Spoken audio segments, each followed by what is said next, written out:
Welcome to Constant Curiosity, a trauma-informed podcast. This is part 3 of our series of Fresh Perspective on Challenging Behavior. My name is Kathy Hart, and I'll be your host through these 3 parts of this podcast. And I am joined by a good friend and longtime champion for children, trauma-informed, resilience-focused professional. You can tell I'm a big fan of Mr. Will Weeks. So, Will, thank you so much for joining us on this podcast. Those are fans in the background. Yeah. You're welcome. Thank you so much. And so part 3, we're going to be chatting about today different issues around behavior management. We have covered parts 1 and 2 with some other colleagues that you know, Tony Bentley and Katie Carpenter, about trauma-informed mindset and seeing behavior as, or helping staff shift some of their mindset to being more trauma-informed. But we're going to take a little bit of a deeper dive into some behavior management questions and conversation, because I know you have tons of experience, as you and I have trained lots of professionals in our time together, and I'm always like forgetting that I'm supposed to be training too, as I get so involved or engrossed in the answers you give and some of the examples and stories that you tell. So, Will, I would love for the audience to get to know you a little bit. Can you give us just a brief introduction of your time in professions, all the things that you've done? You said brief, so that's like less than an hour. So thank you for that. Wow, so I'll talk about what I think is important to me, and I'll definitely tie that into education. The proud father of 4. I'm a veteran. Those are things I'm really proud of. And I'm currently a resilience coach. But prior to that becoming a resilience coach and trainer, I apologize, I've worked in the field for quite some time now, roughly now about, coming on 11 years. So had an interest in becoming an educator and had no experience whatsoever. Applied for a position at one of the largest schools here in Michigan, and they simply said to me, get some experience. That's what I began to do. So I started working as a building sub. That transitioned into a real interest in behavior. I was approached by a human resources manager there, wonderful person, and asked me, did I want to become a teacher? I said, I'm really more passionate about education. So that took a dive into becoming an assistant dean of students, later a dean of students, and ultimately meeting our wonderful chief operating officer, Derek and Shay, and being approached about a position here at Starr Commonwealth. There was going to be a new position that I was really excited about, and here I am. So 5 years later, nearly 6 years later, I've worked in this role now as a resilience coach and trainer, working with educators, implementing trauma-informed strategies has been a blast, and I'm just excited to be here. And can you share with the audience a little bit about what you're doing and what you do majority of your time at Starr Commonwealth now? I'm currently working as a resilience coach also at the Rec Center in Battle Creek, YMCA. We ran our pilot sometime last year in April of May of last year. We've since started our traditional setting, our traditional programming now, and we're in full swing. It's a wonderful experience. We're working with children from Calhoun County. We're being fed by 5 different schools, and these are middle school children who are at a really important time in their lives. It's a transitional phase, I think, that's really important. And we work with them to develop social emotional skills. And it's a real blast to see children come in, just really rough around the edges, like many of us are and were. But to leave there and think to yourself, wow, look at the progress that has been made in 6 weeks or 8 weeks. It's a wonderful thing. Can you tell the audience what REC stands for, REC? No, I forgot. No, I'm kidding. It's Student Resilience and Empowerment Center. Student Resilience and Empowerment Center. So that is what Will is currently doing. He has lots of experiences, as you've heard. So when we'll hear more about that as we get into some more dialogue. And I know you're going to tell us some great stories, so I'm always really enthralled at all your stories.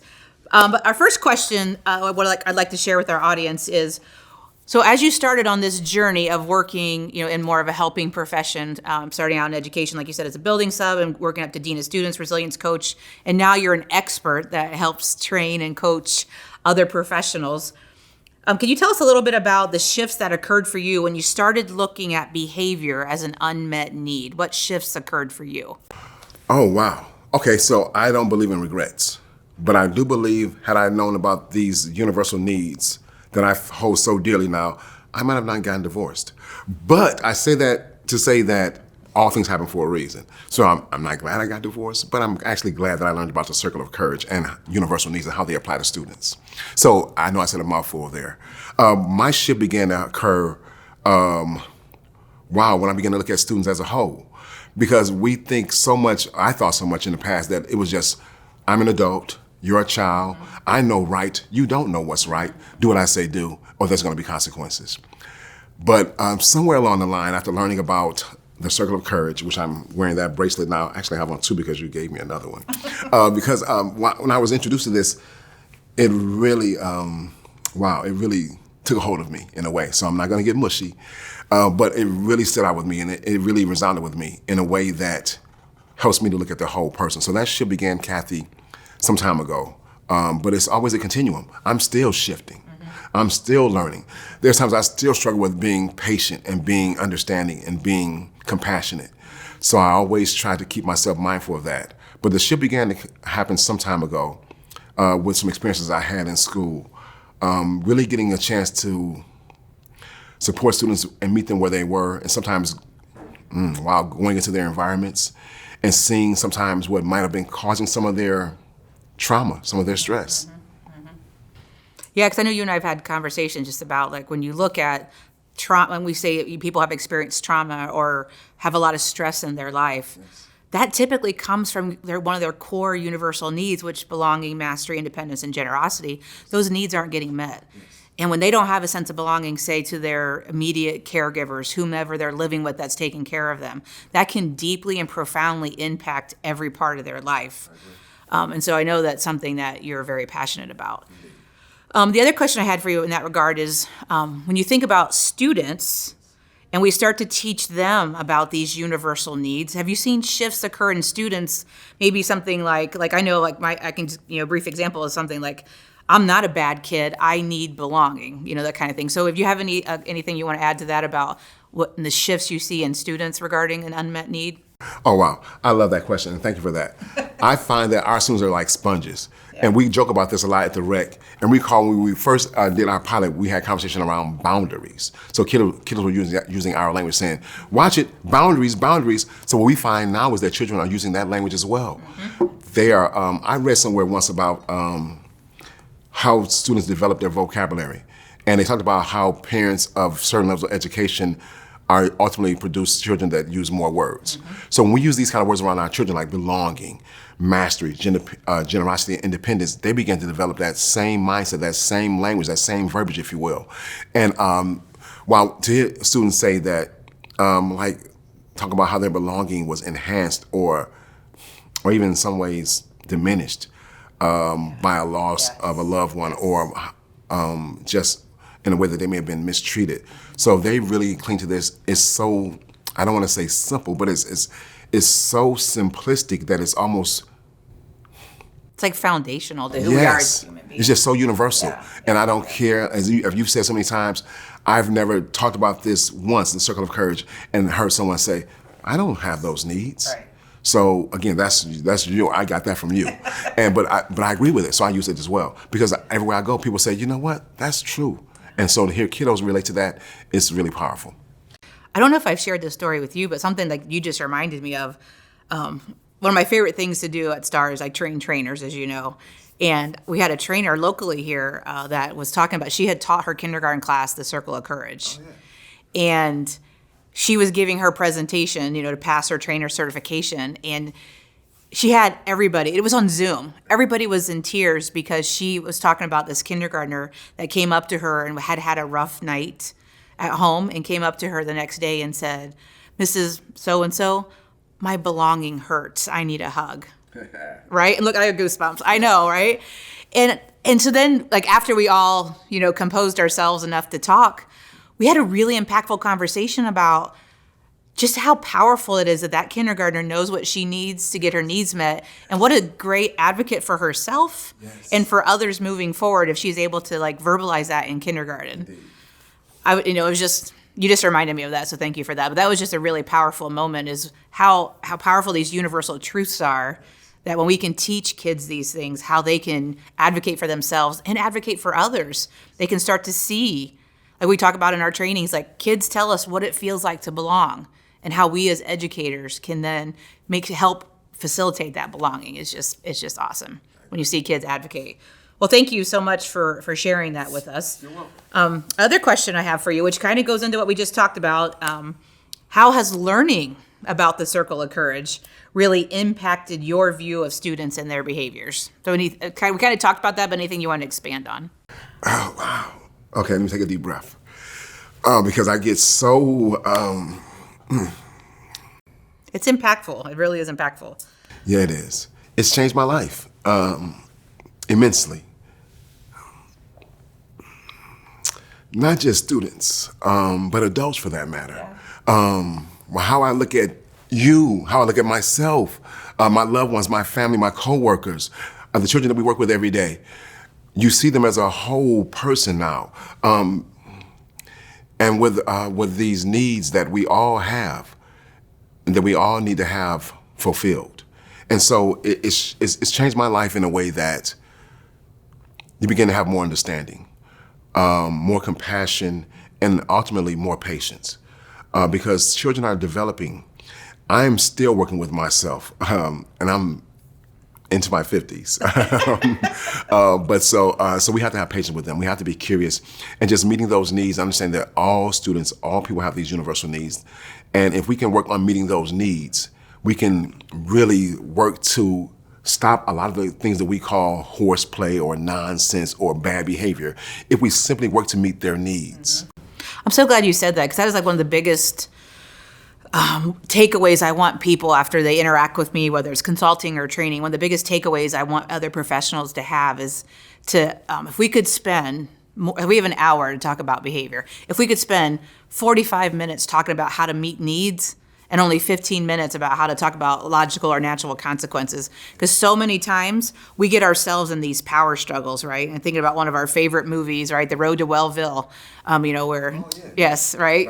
Yes, Dr. Kellogg, and George is just dropping the code all the time. Right. So if you haven't seen The Road to Wellville, there's a really interesting clips about behavior in there. Definitely. Or come take one of our trainings and we'll tell you about it. But so the one takeaway I want people to have is that if we can really focus on meeting the needs.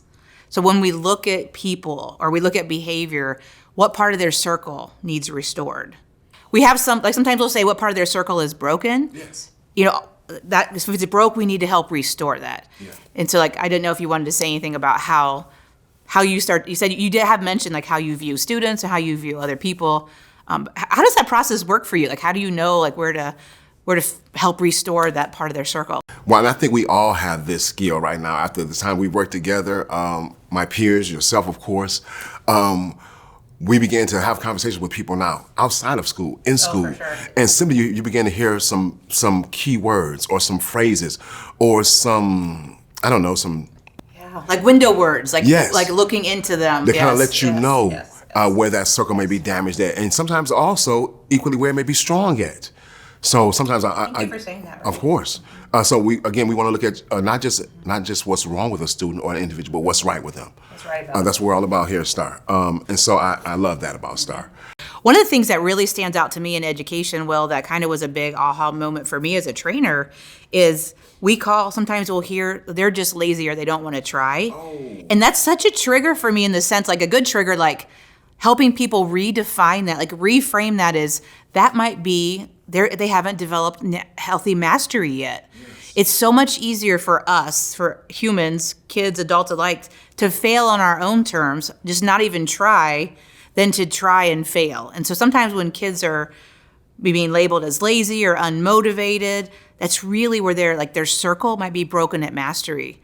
Yes. I had a lot of kids in my time as a residential therapist that we would test them when they came into therapy. Into residential, we would test them for their skill level, academically, because we didn't want to put kids in 6th grade math if they haven't really learned multiplication yet. Yes. And so, unfortunately, some of our books for the lower grades were paperback versus your hardbook textbook. Yes. I can remember vividly, kids becoming almost violent because they were so upset at having to, in their minds, go back and learn things from a younger grade, but because they were trying to cover up being embarrassed. And Kathy, rightfully so. Yeah. I think about in our positions when someone gives us something that we know is out of our skill set, it feels almost like sabotage. So I'm glad you shared that because I have a story to share if that's okay. I love your stories. I work with a wonderful young man, and I was early in my substitute teaching career. And the young man stood taller than me. He was more than 6 feet tall, Wow. but he was in the 6th grade. And I began to try to implement a lesson that day that the teacher had left back, and it involved reading. I could not, for the life of me, understand why this child was so defiant. He did everything in his power to disrupt that engagement, that learning opportunity or experience. I found out later on that day, I talking with this counselor, that the young man was reading on a 3rd grade level. Yeah. So his mastery, of course, as we talked about, was not there. So when we find a student like that, we can work there. We don't have to put them on blast, put them in front of a bunch of students, ask them to read. We can work with them collectively. We can chunk assignments. We can chunk reading assignments or math assignments. Just meet them where they are. Give them little victories to build up to great victories. Right, and if we just try to punish that behavior, Why would we do that? we would punish the defiance, punish the acting out. We never get to the cause Exactly. of him not knowing how to read, and that just pervasive throughout his educational career. And then what happens? He either drops out of school. You know, we talk about, I just read, Will, and I thought of you because we have these conversations. I just read a term I had never heard, and it actually was a bit shocking. It was cradle to prison pipeline. Oh, yes, yes. And we've talked about school to prison pipeline and some of our other online things for Starr Commonwealth. But that, you know, we're talking about, you know, when kids just continue to get punished and punished, that is pushing them away. And we're not ever getting to that root cause of the behavior. Because we're human though, right? And you said it yourself, I've done it too. Like, we get frustrated at the behavior instead of really looking at where their circle might need some restoration. We want that immediate gratification, just get rid of the behavior right away. Yes. You know, put a Band-Aid on it, and let's just keep moving. Like our friend and colleague Derek talks about, right? That whack-a-mole. Oh yeah, definitely. Right? We all know that carnival game. We're going to whack the mole down, but it's going to pop back up somewhere else. They keep popping up. Right, because until we get to that root cause of what is causing those behaviors. So we've talked about circle of courage and behavior as an unmet need. Can you help us, help everyone listening? Maybe there's some specific tools or supports that you have helped colleagues or people you're working with really understand more about student behavior? First, I've got to say, a lot of it comes from personal experiences. So you've got to live and experience things. And in the meantime, while we're learning, let's try not to do damage. So for me, my personal growth has come from just having these experiences with children in these spaces. And I don't know, over time it's just developed. Because again, we're all works in progress. And we're all on a continuum, myself included. And I think that some of the things that helped me make that mindset shift was, I guess, just, heartbreaking experiences. And I try not to share some of these stories because they are heartfelt, but sometimes they get me in a really mushy space. But I've engaged with students and worked with students, and sometimes it's just seeing that, wow, they're really living with some really heartbreaking experiences that they really do wonderfully at managing. And I can't think somehow how I would have done in those same situations. Right. No, I hear you.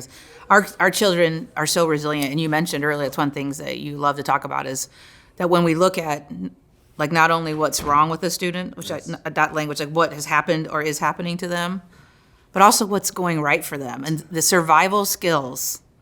To what you just said, the survival skills of some of our students. Like, I think about if I would have been growing up in that kind of environment, right? Absolutely. And you mentioned, putting yourself in their shoes, like how that would have impacted us and where we might be. But you also have to look at how strong they are in that as well. They're not just their trauma, but they're also their strength. I agree with that wholeheartedly. I think, Kathy, what we talk about a lot at the rec center is that we're all about progress over perfection. Yeah, nice. And we're just about, meeting students where they are and just giving them that chance just to grow. So so I agree with you. Experience is a wonderful teacher. And what do we do with that? Like, how do we learn from that? Some other things that I know has helped me is, well, like you've been talking about the whole day, right? Your bracelet, the circle of courage, like really looking at students through that lens of the circle of courage. Like, what needs, might they need some help reaching a developmental milestone? They definitely do. We all do. I think one of the best pieces of advice I can give to any educator, anyone that's working with children, or anyone that's working with humans for that matter, is to not be certain, but forever be curious. We've got to be curious about behavior. I mean, if a kid was doing something that doesn't, because we say it sometimes like, what? Can you fix this kid? And we're baffled, and we should be baffled. Yeah. Then we should go further, not get frustrated, but we should be curious at that point and say like, why do you think he did that? And one of my favorite parts about my role right now, working at the rec, is that my favorite time of the day is when the kiddos go home. Not like that, not when they go home. We have a chance to talk about successes. What worked well today. Nice. And that's such a great feeling, a great time. We have that every day. It's such a great, important time.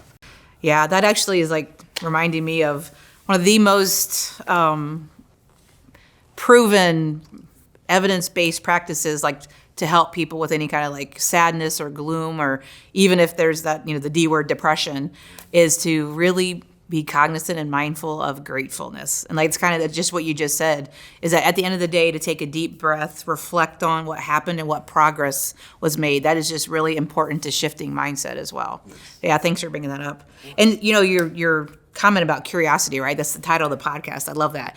Constant curiosity. We just had an email come through our info box here at Starr, which I always laugh. I love that, right? If you want any information about Starr, you email info@starr.org, so it's pretty easy to remember. We just had an email come through about using a screener. What kind of screeners do we use to know if a kid has experienced trauma? So like it's screening for trauma. And the response from Dr. Soma, which she beat me to it, so I was a little jealous, but the response from her is that your own curiosity is the best screener. What is the baseline for this student? Okay, so like, Will, you know me well enough that if you and I are together and I'm not talking, laughing, and hugging most people in the room. If you're not being chatty Kathy, something's going on. There's something wrong, right? My baseline is. But I haven't seen that though, Kathy. Million words a minute. That's a good thing. I'm talking, right? But for somebody else, when they're really talkative, that might be that they're nervous and anxious. That might be, right? And so it's really being curious and knowing what the baseline is for a student and then what's different about them that day. And Kathy, the wonderful thing about that is that we don't have to be clinical psychologists to be curious. Thank you. We don't have to be teachers. Right. We just be our individual selves. Right. And like that's what I say is I have a master's degree in counseling, and I'm not putting counseling down, but you don't need a counseling degree to relate to another human being and create a felt sense of belonging. Where you feel belonging to me and I feel belonging to you. That doesn't take anything but being human, right? So I just love so much that your favorite part of the day is reflecting on the pops, right? The what went well, the progress over perfection. At the end of the day, you all get together and you talk about that. Could you tell the audience a little bit more about that? Because what I'm thinking is, so many of our school professionals are really struggling. And this, I could tell your eyes lit up and you smiled, but how much that means to you. So let's share some of that joy and maybe we can pass along a tip for them. I'll quickly do the math in my head. So when I think about our team, it's a wonderful team. It sure is. And collectively, we must have, maybe in upwards or maybe near or around 100 years of experience. Yeah. So if I have this, if I'm talking about a child with myself, if I'm going home and wondering to myself, like, I wonder what's going on with Rodney or whomever that student might be. If I keep it to myself, I may get some depth with that. But when I share with my colleagues who have all this experience in various settings, in residential, in school settings, you name it, we have a greater opportunity to really help meet that child's need. So I'm very passionate about that. Again, I love it. And so when I found out that we're doing that at the rec, I just fell in love because I'm like, I love that part. So we did that when I worked in schools. We had these meetings like that, and it was just really profound because now we're working together collectively to find out how we can help this child. And that's what we're all about. That's awesome. Yeah. And something that I'm just going to assume, which is a dangerous thing, but I'm going to assume because I know you all, yeah. that part of that is your perception of progress. And so I want to make the point, because this is a conversation I have a lot with other professionals, is progress isn't when the behavior stops, right? If a child is walking out of class every 30 minutes and we got them to sit in class for an hour that day. I'll take that. That is progress, right? Yes. And so part of, I'm sure, all of your conversation is really understanding progress. Like when we get a unwanted behavior diminished, that's progress. We don't have to wait for it to be completely gone. And we really have to, that's a big part of the trauma-informed, resilience-focused mindset is what is progress, right? If we get them to do 2 more problems, or I'm sure you have something to say about that. Oh, of course. So a wonderful student that we work with, He put it in perspective. He just summarizes so well what you're talking about right now. We're talking about gratitude. Yeah. And being grateful for what we have right now. And he says to us so eloquently, my parents said that the key to happiness is being happy with what you already have.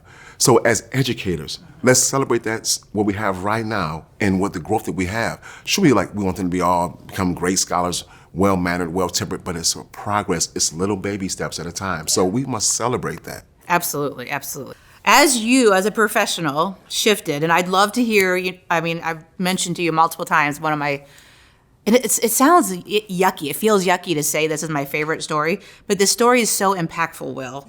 So I guess it's the most impactful story. Kathy, don't you do it. Don't you try to bring me to tears. I'm not going to cry today. I don't want you to cry. No, I don't want you to go to tears, but I'm not going to do Will, the audience needs to hear this story. Is the story of like how you shifted. One of the biggest shifts for you, like a really challenging moment, was when you took a student home from being as a dean of student, and then what happened. So if you can share that, because the question really is focusing on some of the barriers that have happened. And so like you were in that role as a dean of students where it was more punitive based, very consequence based, and I think that story, if you can't tell it, it's fine. That story really helped shift you as a professional away from that into some of the barriers that happen. I got this. We don't have to talk about No, please, let's do. Okay. Wow. So this was give me a second. This was really important for me, Kathy. This event was life-changing. I was, like most educators, and especially my role as a dean of students, I was about consequences. You have to teach lessons to kiddos. This one particular day, myself and my dean of students, I was an assistant dean of students at this time, we had a young man that had showed up to school after being suspended. And I thought right away, are we gonna show him? Their parents gonna learn today. They don't send their kiddos here after they've been suspended. So we were all motivated to get this kiddo back home and prove a point. We put him in the car. We took him home. It was a short ride, maybe about 5 to 7 minutes. We got there quickly and to meet his mother at the door. She came to the door very upset, using profanity, exclaiming how she did not want him at home, that she didn't know what to do with him. Mind you, he was right in earshot. So I was compelled to look at his face, the heartbreak, the anguish on his face. He couldn't say it, but I saw it. We saw it. So we took him back in the car quickly. And something happened to me at that moment. His needs were not being met. Right. His own mom didn't. His needs of belonging were being destroyed. So we did our work at school. We quickly gathered ourselves. We put together a plan for him right away. We developed, we got a buddy teacher for him. We developed a plan. We had breaks. And I don't know why we didn't do this before. But again, my shift was occurring. I was wondering, how can we help this kiddo? How can we help them? So it all started with belonging. If belonging, sometimes we find that belonging is a great place to start, because if the belonging isn't there, it's gonna be hard to be masterful. It's gonna be hard to be independent, or to even be generous in that case. So we helped him there. And by God, he made it through the year. Yes, and you just said something really profound, Will, is why didn't we do that before? And that so many places thank you so much for sharing that story. I know it's hard to tell. And I'm just really thankful that you're able to share that, because there's so many kids out there that are in that position. And I really want people to walk away after hearing this and really take a deeper dive into why aren't we doing that for all those kiddos, and how many of those kiddos have that their sense of belonging deeply impacted, where, their own mother is saying, I don't want him here, right? And just how, like you and I have talked about even in this conversation, is how would we have grown up? I can't imagine that. Yeah, right. And so our kids are really struggling with that, and I know some of the things that I talk with educators about is we have lots of trainings and conversations around this, is that the vicarious trauma of hearing these stories from our young people, right? Because it's still deeply impacting you. Yeah. And so how this can create some vicarious trauma for us. But one of the things that I know, Will, and that you know now, right, what we from our trainings and our experiences here at Starr is that we can create that belonging for them at school. It doesn't, we don't always have to worry about what happens to them outside of school. It drives us crazy sometimes. Yeah, we can't, schools are not mental health agencies. We can support them while they're there, but we absolutely know there's a part of our brain called the anterior cingulate cortex that the more often we can light it up when we're with a student, Connection. the more they're able to access it outside of school. So when they start to feel bad at home or they don't have a sense of belonging, they can think about Mr. Weeks giving them a high five or a hug or asking how their weekend was. Yes.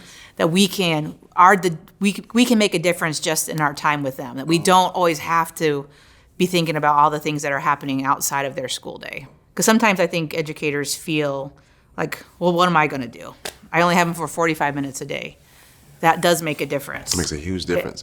But again, we know how much pressure they're under, but it doesn't take a lot to connect. We can do it in seconds. Yeah, just a smile. Yeah. A smile and eye contact can be a piece of that for sure. It's not a you don't need a 45-minute counseling session like we just talked about to make a connection with somebody. So we talked about how, a lot of educators, and you specifically mentioned people like in the dean's roles. Yes. That is for discipline, sometimes punishments, consequences. Yes. What barriers have you experienced in your time as a dean or at working in your trainings and all your experiences as a resilience coach? What are some of the biggest barriers you see in schools to people moving from that punitive, focusing on consequences and punishments to becoming trauma-informed and resilience-focused? Our educators are wonderful. They're doing great work. I've met some wonderful ones. You have as well. But they're under a lot of pressure. Yes. They have, it's almost like they're trying to build this wonderful masterpiece in minutes, literally. And I found that working with educators, sometimes we don't give processes enough time to work. We implement procedures, we don't give them time to work. I worked with one educator years ago. She always has so many great ideas, but she would give them about a week. Yeah. You would begin to see some progress, but not fast enough, and then she just abandoned it. We've got to find ways to take these systems and give them time. We have to give trauma-informed care time to work. It doesn't happen overnight. We didn't get that way overnight. It's not going to be erased or cured overnight, if you will. I was actually just on a call with some of our colleagues this morning about our behavior support plan and utilizing the Circle of Courage interventions. And that's what we talked about, is giving it 6 to 8 weeks, like really, narrow down like 5 belonging interventions you want to try, do it every day for 6 weeks, and then measure progress. It's not going to change in a week. Can I say that, can I go out on a limb now and just say that I love our behavior support plan? I worked with educators prior to that introduction to the behavior support plan. It was more punitive. It was more about what's wrong with a kiddo. But our behavior support plan is really strength-based, and it really focuses on how we can meet these kiddos' needs. And there's great tools there. So if something doesn't work, which typically it does, but I recall one that I worked on some time ago, and part of it was becoming a mentor for a wonderful kiddo. And my God, it had resounding positive effects. So we just have to be curious, and that behavior support plan is a great tool, just great strategies to help meet that kiddo where he or she is. That's one thing I love about it being a circle, because people will be like, well, is that belonging or is that generosity? So I'm thinking about a mentor. Yeah. You're creating a sense of belonging to somebody. The mentor is getting their needed generosity met. Yes. And typically there might be some mastery in there because the mentor must be good at something to mentor the younger person or the other person. So it's a circle because they're all connected, and there's parts of it that we are fulfilling all the time. Yes. And so, I love that too. So time is absolutely a barrier. Of course. Do you have any other barriers that you've discovered or thought about? Wow, just that mindset shift. Sometimes we come across people who may have tenure, who may be on their way out, and they may be thinking, well, this has worked for me. I'm not going to switch it now. I've been really fortunate to work in different parts of the country here as I work for Starr, and I won't mention where I worked at, what state this was, but the educator said to me, well, simply like what I said earlier, what I've heard so many times, they're going to get it. Well, I'm the adult, they're the child. That's the end of the line, end of the story. Wow. As our friend Rita Pearson says, well, you're going to have a long and arduous year. Yes, we do know that video by heart, don't we? Yes, we do. Rita Pearson, Every Child Deserves a Champion. Yes. If you haven't seen it yet, you need to watch it. It's a short YouTube, or it's a TED Talk. Yes, it's very timeless, absolutely. I know and you mentioned something, Will, so you and I, we do this. This is our job, right? We go and we teach and train and consult with educators and working directly with kids. And so I have to every like couple of months, I need to go back and refresh myself on like the mindset shift part of our coach training. Yes. And you mentioned like the historian piece a little bit, yeah, right? That yeah. one of the barriers is people think that I have done this for 25 years. It works for me. It's worked for 25 years and I'm going to keep doing it. Yeah. But you know, one of the things one of my responses to that is, do you know what the term frequent flyer means? When schools talk about frequent flyers. Oh, yeah. Same kids getting suspended. So it must not be working. Thank you, Will. You got the same types of behaviors kids are getting expelled for, and then where do they end up, right? That's our whole pipeline, our school to prison pipeline piece of conversation that we have. And so is it working? It's working for the kids that don't need it, right? Yeah. It's working for the kids that have a sense of belonging at home, that have a somewhat developed sense of mastery, independence, and generosity. Yeah. But the kids we need to reach the most, it's not working for. Because we wouldn't have that term frequent flyers then. Then we've got to find a way to make it a little smaller. I think we've gotten so caught up in industrializing education that it's almost like, let's look at our term, superintendent. Interesting. It reminds me of my time when I worked in the auto industry. We had superintendents in the factory. We have them in schools now. We're getting as many kiddos in the classroom as we possibly can and just, move them in, move them out. And we got to get away from that. We've got to spend a little time. And the time is there. It doesn't take much to connect with a kiddo, to meet those needs, to find out where they are. Mm-hmm. It's not as hard as it might seem. No, it's not. It's about that human connection piece for sure, right? Yeah, and I often hear another barrier I hear is we need more mental health professionals in schools. So while I don't disagree with that, which is double negative, sorry you English people, sorry, I agree that we do need more mental health professionals in schools. I would like to see more counselors and less resource officers. Even though I'm the daughter of a cop, I love our good police officers, but schools need mental health supports. But that being said, and you tell me how you feel about this, the barrier isn't that the school counselor needs to take care of all the problems.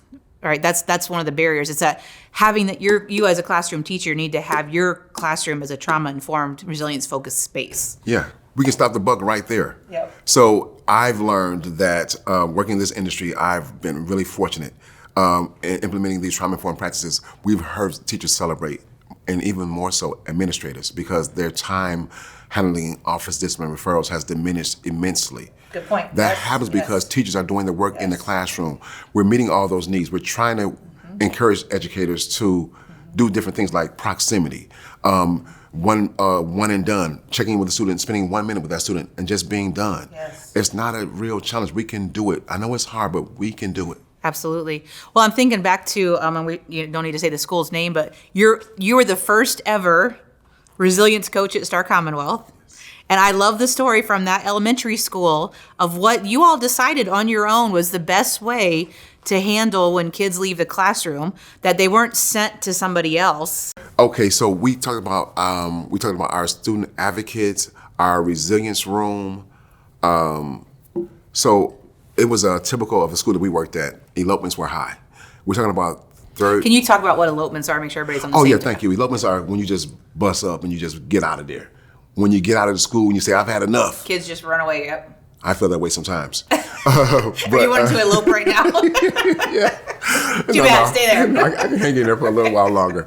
But so elopements were high when students were just running out of the classroom. And this posed a real threat to safety. For sure, for the kids. Meaning, I recall one case where a kiddo actually ran out into the street. Yeah, yep.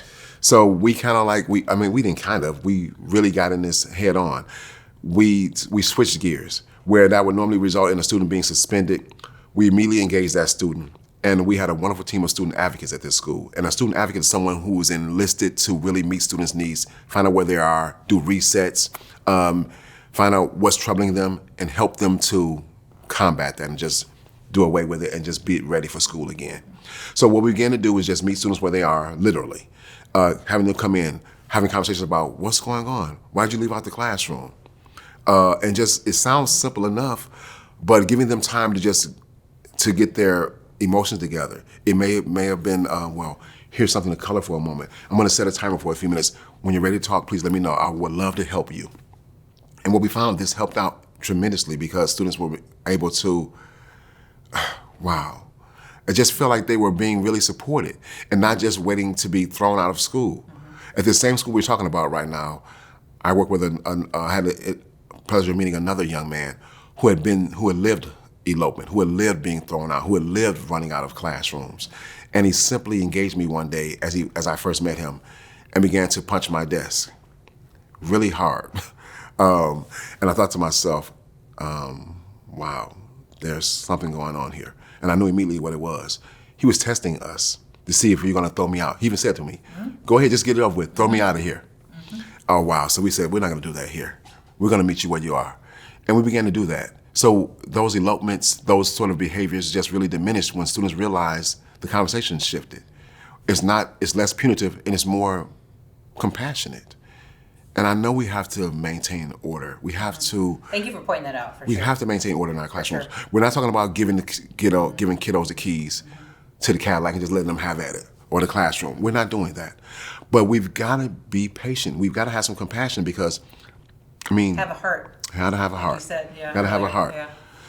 And that's what it really takes. It takes having a heart and being patient with these children and just having some conversation around what needs are not being met and using our own intellect, our own skills to find out what needs are not being met and work there.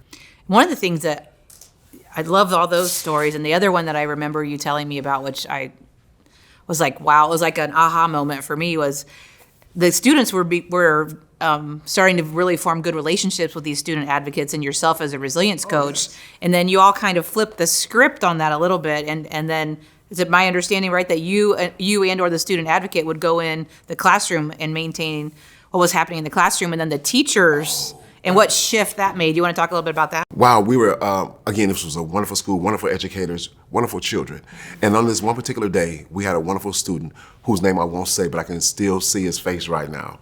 He was having at it. He was really having a rough morning. And he was putting himself in danger as well as every child in that classroom. I mean, literally. This kindergartner was leaping from desk to desk, from table to table. And it was just, it was really hard to watch. In that moment, we called down an advocate. And the advocate came in, and we found that, I don't know, again, how the decision happened, but the advocate ended up going in the hallway with the children, the bulk of the students. The teacher remained in the classroom with the teacher. This was a wonderful thing because now this kiddo knows this teacher. They have a relationship. He trusts this teacher very much so. So what happens in that moment, what normally would have taken in the past 30 minutes, took them closer to 3. And the students were safe. The child worked through that struggle, and it was just a wonderful experience where we found that sometimes just having that reset with that teacher, whom that student has that relationship with, is very impactful. Yeah, and then like I talk about that a lot when I'm out training and consulting, is then the relationship is being formed with a classroom teacher, which creates that sense of safety, creates belonging, and then those unwanted behaviors continue to decrease as time goes on because you have the relationship. A lot of times, when I hear educators say things like, well, we need more mental health professionals because they need to go to the counselor, or they need to go to the dean's office. When we can create those relationships in the classroom, like you just mentioned, the time away from learning is less, right? Because we know, butts in seats is what creates learning, as we hear a lot, right, in the educational field. Kids are in the seat more, they're in the classroom more, they're not having to go out of the classroom. The resets are occurring in the learning space. Yes. And there's so many positives.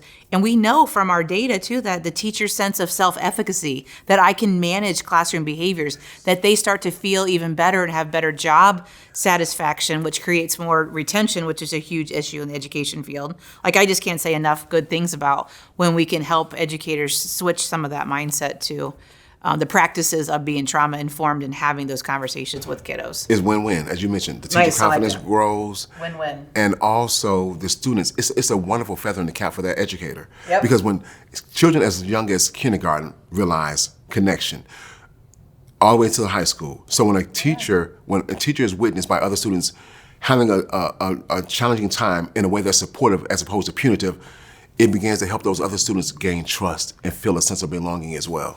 That's a really good point. That's sometimes a barrier that I run into is, well, what about all the other kids in the class? They're traumatized by this other student's behavior. But what you just said, though, is that they see that we're caring about people and that it's not punitive and that that it's okay to have a bad day. And that doesn't mean that those bad behaviors are contagious and that everybody's going to do them. But that when you have a bad day, we're not going to throw you They're away. gonna throw you away. I love that. Yes. We're not going to throw you away. We don't throw our tacos away. They fall apart. We still eat them. I had them yesterday. I love that. I love that saying. Yeah, me too. Right? I love that too. It's okay if you fall apart. Tacos fall apart. We still eat them. Yeah. That's called a taco salad. Yeah. Just make some nachos out of that stuff, right? Yes, Yeah. yes. Okay. Well, thank you so much for sharing all the things you shared. Got a couple more questions for you. We want to gain all the wisdom from you while you're here that we can. Yes. If educators and administrators were trauma informed, so think about like utopia, right? Where, like you just said, we need to revamp some maybe our structures in our school system. So if we had, I even talk about like the school boards down all the way, your org chart to your teachers. If everybody was trauma informed, how do you think student behavior would change? Wow. Thanks for that question. So firstly, you and I both know firsthand that it can be challenging sometimes helping that mindset shift. We've seen it in some cases, some scenarios where the educators have it and the administrator didn't, and vice versa, where the administrator had it and the educators didn't have it. But when that can happen simultaneously, oh my goodness.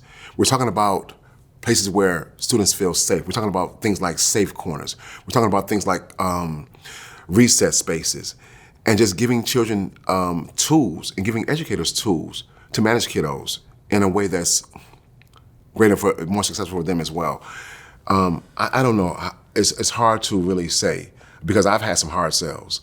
Some educators who just seem like they will not budge on trauma-informed and resilience-focused care. But it seems like when those teachers, I can think of at least one right now, that finally did make that shift. It was gradual. It wasn't a landfall where it just happened overnight. But it was gradual. And just hearing the conversation around that and seeing the change in their classrooms after implementing some of those strategies, just checking in with students and seeing that atmosphere in the classroom change can be palpable. Yeah, for sure. Just like, and when we do these interventions where we're caring about kids and taking the time and not assuming negative intent when there's behaviors, right? Yeah. Just that you could, the atmosphere will absolutely change in a classroom. We've seen it for sure. And some of the, I just wanted to, like when I was reading that question to you and you were talking, I'm thinking about some of the conversations I've had around, we're spending like 15 minutes sometimes. I'm trying to redirect the conversation, talking about how to take away points from a kid, like schools that are still using point systems or level systems or clip charts. Yes, yeah, you get clipped down. Or then the conversation will spiral to, well, what if we only clip up? Okay, so you and I go in the classroom, right? You get clipped up all day because you're doing what you're told. And Chatty Cathy can't stop talking because that's what I do. I interrupt. But that's how you regulate. I talk. Thank you for seeing me. I feel seen right now. It's how I regulate. Well, sees me. Right, but you're getting clipped up because people ask that question a lot. What if I only clip up and I don't clip down? But by the end of the day, Will, you're 6 clips above me because you have done what you're supposed to do. You followed directions. You've been Will Weeks, who you are, and me being me, I'm still down. And the teacher's been wanting to clip me down, but she's not allowed to, so I'm still sitting at baseline. Yeah, I don't feel good about that because I know that you have a great deal to offer just as much as I do. And so they think that when people say that, I understand the intent there is to be positive. Yeah. But for me too, like it's like we're increasing that divide between the haves and the have-nots, right? Equity versus equality. Is I might need to get up and move more than you to stay regulated. And because I've gotten out of my seat 3 times, I didn't get clipped up. Yeah, I'd much rather see a world where children were recognized for having their needs met in an assertive way. Mm-hmm. That's the kind of classroom that I've loved to take part in and support. That's just the kind of classroom, that's kind of where we want to be in. Not one where we're all just pushed down or pushed up, but we're all recognized and our individual needs are just being seen. I love that. No one's pushed down or pushed up. We're just recognized for who we are. Well, I'm even thinking about this conversation. Like I'll say something and then you reword it in this super cool way. And I'm like, I wish I would have said it like that, right? It's okay. And so like even in this conversation, right, like we have different strengths. Even though we have the same mindset about things, we say things different. We relate to people differently. And that's all celebrated, right? And that's one thing like I would love to see classrooms like you, so very similar to what you said, where the goals are classroom goals, right? I have lots of energy, so I might be able to take the broom and keep the classroom clean. Where you're like the calm, cool guy that's keeping everybody like, hey, let's all just sit here and chill, right? You're helping keeping things organized, and I'm like the busybody doing things because those are what we all need, but we're letting individuals meet a group need. And so like having people's needs met as a group is one thing I would really like to see, instead of every individual like being pointed out for what they don't have, kind of a thing, is where I see some of our classrooms. So we've talked about a lot of things. Thank you so much for sharing all your years of wisdom. I always have fun talking to you, and we're both passionate about the topic, so it's just fun to talk about. But with you, it's even more fun. So we've talked about a lot of things, but what are you still curious about? What are you excited to learn more about in your journey as a resilience coach right now? I think what I'm still curious about, what I'm hopeful for, is that we see more educators embrace trauma-informed, resilience-focused care. I'm curious still about, I'm really curious about the impact this is gonna have on our kiddos. I say this because I didn't have this language 20 years ago, 10 years ago, when I was a child. So I'm really, when we talked about earlier, when I hear kiddos using language like my belonging is hurt, I thought to myself, you're at such a great advantage. You're so fortunate to be having these conversations right now, to have that language right now, to be able to tap into yourself and guide yourself in this way. So I'm curious and I'm hopeful that we'll see more of this. I'm curious as to how this is gonna impact our children after COVID, after these past 2 years. What is that gonna look like for our kiddos, this work that we're doing? I think it's gonna be beneficial. I know it's gonna be beneficial. And I'm just curious about how we can continue that and what ways we can continue that in the future with all the things we're up against with technology and just classroom sizes getting bigger and just less time with more and more to give and more to do. So I'm curious on how we can continue to keep that going. Awesome. And have that conversation continued as well. I just thank you so much for being here, Will, and taking time out of your day. It's been such a joy we're not always together anymore, so just sitting here talking with you and just being enveloped by your energy and your smile has been wonderful. I just really appreciate the conversation and all that you've done, and just continue to be a champion for children. We really need more humans like you, so I'm really thankful for you. Kathy, thank you. I think you know how I feel about you. I've just enjoyed my time knowing you. I've learned so much, and we've grown so much. My experiences here with you and our entire organization have been we're very wonderful. fortunate to work here. So thank you so much for that. Awesome. Thanks, Will. You're welcome.